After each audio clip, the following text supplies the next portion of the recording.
ഇടതുപക്ഷത്തെ സ്വീകരിക്കാൻ പാലക്കാട് മണ്ഡലം ഒരുങ്ങിയിരിക്കുകയാണ്. ഇടതുപക്ഷമാണ് ശരിയെന്നും LDFന്റെ സ്ഥാനാർത്ഥിയാണ് വിജയിക്കേണ്ടത് എന്നും ജനങ്ങൾ തീരുമാനിച്ചിരിക്കുകയാണ്. ഇടതുപക്ഷത്തിനെ സ്വീകരിക്കാൻ പാലക്കാട് തയ്യാറായിരിക്കുകയാണ്. ഇടതുപക്ഷ സ്ഥാനാർത്ഥിയെ സ്വീകരിക്കാൻ പാലക്കാട് തയ്യാറായിരിക്കുകയാണ്. 2011 നിയമസഭാ ഇലക്ഷന് ശേഷം ഈ തവണ ആദ്യമായിട്ടാണ് ഇടതുപക്ഷത്തിന് വ്യക്തമായ ഒരു മേൽക്കൈയോടെ അവർ ഇലക്ഷൻ നേരിടാൻ പോകുന്നത്, ബൈ ഇലക്ഷൻ നേരിടാൻ പോകുന്നത്. ഒരു സാധ്യതയുമില്ലെന്ന് പറഞ്ഞ ഇടത്തു നിന്നും ഇടതുപക്ഷത്തിനെ അവഗണിക്കാൻ പറ്റാത്ത രീതിയിലേക്ക് ഇപ്പോൾ പാലക്കാട് ബൈ ഇലക്ഷൻ മാറിയിട്ടുണ്ട്. വ്യക്തമായിട്ട് ഓരോ ബൂത്തിലും പോയി ജനങ്ങളെ കണ്ട് വോട്ട് അഭ്യർത്ഥിക്കുകയാണ് പി സരി ചെയ്തിട്ടുള്ള കൽപ്പാത്തി തേരിൻ്റെ ഭാഗമായിട്ട് ഒരാഴ്ച നീട്ടിക്കിട്ടിയത് വ്യക്തമായിട്ട് ഉപയോഗിക്കുന്നുണ്ട്. മാത്രമല്ല സ്വതന്ത്ര സ്ഥാനാർത്ഥി ആയതുകൊണ്ട് തന്നെ തൻ്റെ ചിഹ്നം പരിചയപ്പെടുത്താൻ വേണ്ടി വ്യക്തമായിട്ട് പി സരി അവിടെ ശ്രമിക്കുന്നുണ്ട്. സരിന്റെ വാക്കുകൾ നമുക്കൊന്ന് കേൾക്കാം. വോട്ടിംഗ് മെഷീനിൽ എങ്ങനെയാണോ അതുപോലെ മനസ്സിൽ പതിയണ്ടേ, അങ്ങനെ പതിയണമെന്ന് നിങ്ങളെ ഓർമ്മപ്പെടുത്താനും നിങ്ങൾ പറഞ്ഞു പറഞ്ഞ ആളുകളുടെ മനസ്സിലും അങ്ങനെ തന്നെ പതിയണം. അമ്മമാരൊക്കെ നമ്മളെല്ലാവരും തന്നെ ആദ്യമായിട്ടാണ് ഈ ചിഹ്നത്തിൽ വോട്ട് ചെയ്യാൻ പോകുന്നത്. അമ്മമാർക്കൊന്നും ഇതിൽ ചെയ്തിട്ട് ശീലമില്ല, അവരുടെ കണ്ണിന്റെ കാഴ്ചയും കുറവാണ്. 9ാമത്തെ ക്രമ നമ്പറിലാണ് നമ്മുടെ പേരും ചിഹ്നവും കിടക്കുന്നത്. 9 എന്നുള്ള നമ്പറിന് നേരിട്ടുള്ള നമ്മുടെ ഈ ചിഹ്നം ഡോക്ടറെ കഴുത്തിൽ തൂക്കുന്ന കോളിൽ ഇത് വെച്ച് ഡോക്ടർമാർ പരിശോധിക്കാം അല്ലേ?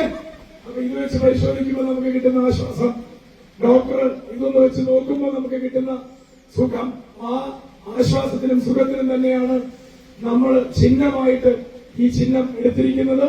നമ്മുടെ പേര് 9ാമത് പേരും ചിഹ്നം ഡോക്ടറെ കഴുത്തിൽ തൂക്കുന്ന കോളില്, ആ കോളിലിതാ ഇങ്ങനെ തന്നെ മനസ്സിൽ വിചാരിക്കാൻ നമുക്ക് ഓരോരുത്തർക്കും സാധിക്കണം. നമ്മൾ പറഞ്ഞ് മറ്റുള്ളവരുടെ മനസ്സിലും അതിങ്ങനെ തന്നെ കയറണം. ഈ ബൂത്തിലെ എല്ലാ വീടുകളിലും കയറി വോട്ട് ഉറപ്പിക്കാൻ നമുക്കിനി 6 ദിവസം കൂടിയേ ബാക്കിയുള്ളൂ. സകല മനുഷ്യരെയും കാണണം. രാഷ്ട്രീയത്തിന്റെ പേരിൽ ആരെയും മാറ്റി നിർത്തേണ്ട ആവശ്യമില്ല. നമുക്ക് വോട്ട് ചെയ്യാൻ കാത്തിരിക്കുന്നവരുടെ മുന്നിൽ, നമ്മളുടെ ശരികളാണ് ശരിയെന്ന് ബോധ്യം വരുന്നവരുടെ മുന്നിൽ നമ്മളോടൊപ്പം അവർ ചേരുകയാണെങ്കിൽ അതല്ലേ നമ്മുടെ രാഷ്ട്രീയത്തിന്റെ വിജയം. അവരോട് പോയി വോട്ട് ചോദിക്കുക എന്നുള്ളതാണ് നമ്മൾ ചെയ്യേണ്ടത്. മനസ്സറിഞ്ഞ് എതിർ രാഷ്ട്രീയ പ്രസ്ഥാനത്തിലുള്ളവര് തന്നെ നമുക്ക് വോട്ട് ചെയ്യാൻ പോകുന്ന ദിവസമാണ് നവംബർ 20 എന്ന് നിങ്ങളെ ഓർമ്മിപ്പിക്കുന്നു. നിങ്ങൾ പക്ഷെ പോയി ചോദിക്കണം. നിങ്ങൾ അവരുടെ വിദ്വേഷം, വെറുപ്പ് അല്ലെങ്കിൽ ഒരു മടുപ്പ് ഇത് തോന്നിയിരുന്നിട്ട് കാര്യമില്ല. സ്ത്രീകൾ പ്രത്യേകിച്ച് കോൺഗ്രസിന്റെ വീട്, BJPയുടെ വീട് എന്നൊക്കെ പറഞ്ഞ് ആ വീട്ടിൽ കയറി അവിടുത്തെ സ്ത്രീകളോട് വോട്ട് ചോദിക്കാതിരിക്കുകയല്ല വേണ്ടത്. എല്ലാവരും നമുക്ക് വോട്ട് ചെയ്യാനുള്ളവരാണ് എന്നുള്ള ബോധ്യത്തിൽ നമ്മുടെ വോട്ടുകളാണ് എല്ലാവരുടെ കയ്യിലുമുള്ളത്. ഒരേ വിലയുള്ള ആ വോട്ടുകൾ, ജനങ്ങളുടെ മനസ്സമ്മതം, അത് നമ്മൾ നേടിയെടുക്കാനുള്ള 6 ദിവസം നമുക്ക് ഒരുമിച്ച് പ്രവർത്തിക്കാമെന്ന് മാത്രം പറഞ്ഞുകൊണ്ട് നിർത്തുന്നു. നന്ദി, നമസ്കാരം, അഭിവാദ്യങ്ങൾ.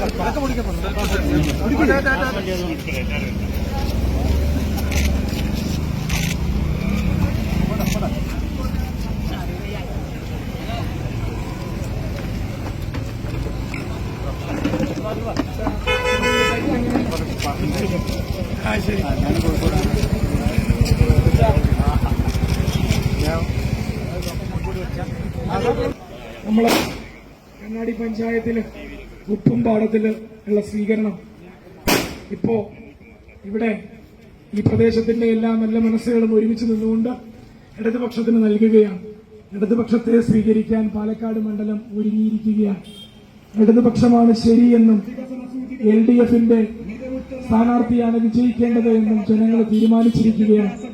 ആ തീരുമാനം ജനങ്ങളടുത്ത് ചോദിച്ച് ഉറപ്പിക്കുന്നതിന് ഈ പ്രദേശത്തിന്റെ ബൂത്തിലെ പ്രവർത്തകരെല്ലാവരും ഒറ്റക്കെട്ടായി കഴിഞ്ഞ 4 ആഴ്ചക്കാലമായി പണിയെടുക്കുന്നു. ഇനിയും ഒരാഴ്ച കൂടി കഴിഞ്ഞാൽ തെരഞ്ഞെടുപ്പ് അവസാനിക്കും. നമ്മുടെ മുന്നിൽ 6 ദിവസങ്ങളാണുള്ളത്. നമുക്ക് ഓരോരുത്തർക്കും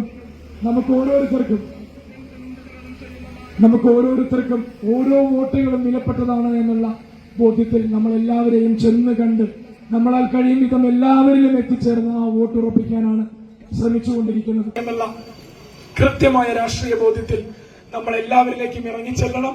എല്ലാവരിലേക്കും, എല്ലാ വീടുകളിലേക്കും കയറി ചെല്ലണം.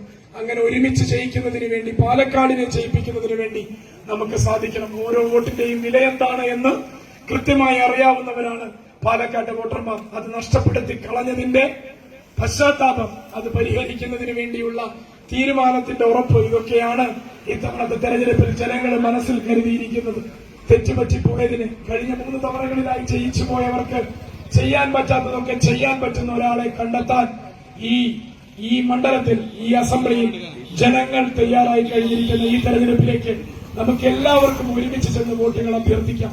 ഇവിടെ കൂടിയ സകല മനുഷ്യരോടും നിങ്ങളുടെ എല്ലാവരുടെയും വിലയേറിയ വോട്ടുകൾ, അത് സ്റ്റെതസ്കോപ്പ് എന്ന് പറയുന്ന ചിഹ്നം, ഡോക്ടറെ കഴുത്തിൽ തൂക്കുന്ന കുഴൽ എന്ന് പറയുന്നതാണ് കൂടുതൽ എല്ലാവർക്കും മനസ്സിലാക്കാൻ എളുപ്പം.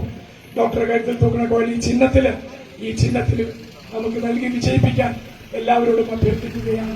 9ാമത്തെ നമ്പറാണ് നമ്മുടെ. ആ 9ാമത്തെ നമ്പറിന് നേരെ നമ്മുടെ ചിഹ്നം, ഡോക്ടറെ കഴുത്തിൽ തൂക്കുന്ന കുഴൽ എന്നുള്ള ഈ ചിഹ്നത്തിൽ വോട്ട് ചെയ്ത് വിജയിപ്പിക്കുന്നതിന് ഇവിടെ കൂടിയിരിക്കുന്ന എല്ലാ നല്ല മനസ്സുകളോടും താഴ്മയായി അഭ്യർത്ഥിച്ചുകൊണ്ട് നമ്മൾ 5-6 പേര് ചേർന്ന് 5-6 ദിവസങ്ങളിലായി ഓരോരോ വീടുകളിൽ കയറി ചെന്ന് ഈ ചിഹ്നം പരിചയപ്പെടുത്തി, ഈ ചിഹ്നം മനസ്സിൽ ഉറപ്പിച്ച്, ഈ ചിഹ്നം വോട്ടിംഗ് മെഷീനിൽ തിരയാൻ പഠിപ്പിച്ച്, ഈ ചിഹ്നത്തിന് വോട്ടുകൾ നേടിത്തന്ന് തിരയാൻ പോകുന്നത് ഈ ചിഹ്നമാണ് വോട്ടിംഗ് മെഷീനിൽ നിന്ന് ഉറപ്പുവരുത്തി ഈ തെരഞ്ഞെടുപ്പിൽ നമുക്ക് ഒരുമിച്ച് ജയിക്കാമെന്ന് മാത്രം പറഞ്ഞുകൊണ്ട് നിർത്തുന്നു. നന്ദി, നമസ്കാരം, അഭിവാദ്യങ്ങൾ.